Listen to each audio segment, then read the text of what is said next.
రాజు ఇందునైతే ఇంక సుభాష్ అయితే చాలా మెచ్చుకుంటాడు.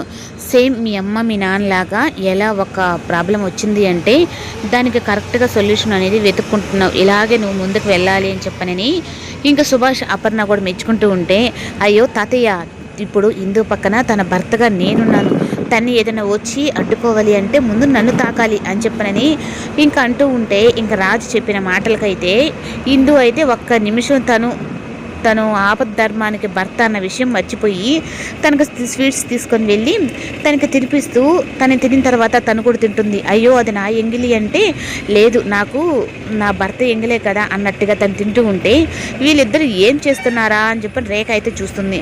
ఇంక అయినా భర్త కాదు అని చెప్పని ఐశ్వర్య అంటుంది. తనేమో ఒక భర్త చేసే పనులన్నీ తను చేస్తున్నాడు, అలాగే తను కూడా అలాగే ప్రవర్తిస్తుంది. అసలు ఏంటి వీళ్ళిద్దరి విషయంలో నాకు ఏం అర్థం కావట్లేదు. ఇందుకి ఇన్ని ఐడియాలు ఎలా వచ్చాయి? ఇంట్లో అమాయకంగా ఉండే ఇందులో ఇంత మార్పు కారణం ఏమై ఉంటుంది? నిజంగా తను రాజు నేర్పిస్తే పెట్టిందా, లేదంటే తనంతటి తను చదువుకోనుందా? అయినా నాకు తెలియకుండా తను ఎప్పుడు చదువుకుంది అన్నట్టుగా చాలా ప్రశ్నలు అయితే రేఖనైతే ఇంకా ఆలోచనలు పడేస్తాయి.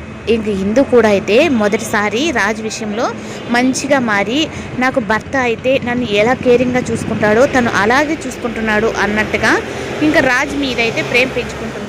రాజు కూడా అయితే ఇందు విషయంలో ఒక్కోసారి కోపపడినా ఇందులో కూడా మంచి లక్షణాలు ఉన్నాయి. నాకు భారీగా అయ్యే క్వాలిటీస్ అన్నీ తనలోనే ఉన్నాయి.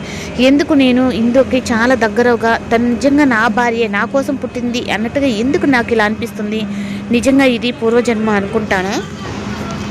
ఇంకా అలా రాజు కూడా తన మనసులో ఉన్న ప్రేమనైతే ఇందుకు చెప్పాలి అని చెప్పని ఇంకా ఒకరికొకరు వాళ్ళిద్దరికి తెలియకుండానే ఒకరి మీద ఒకరు ప్రేమ అయితే చూపించుకుంటారు. ఇంకా ఇందు కూడా అయితే ఇప్పటిదాకా రాజు ఒక డబ్బు కోసం పనిచేసే వ్యక్తిగానే చూసిన ఇందు అయితే మొదటిసారి తన మనసులో ఉన్న ప్రేమనైతే చూపించేటప్పటికి ఇంకా రాజు కూడా అయితే ఇంకా ఉక్కిరి బిక్కిరి అవుతాడు.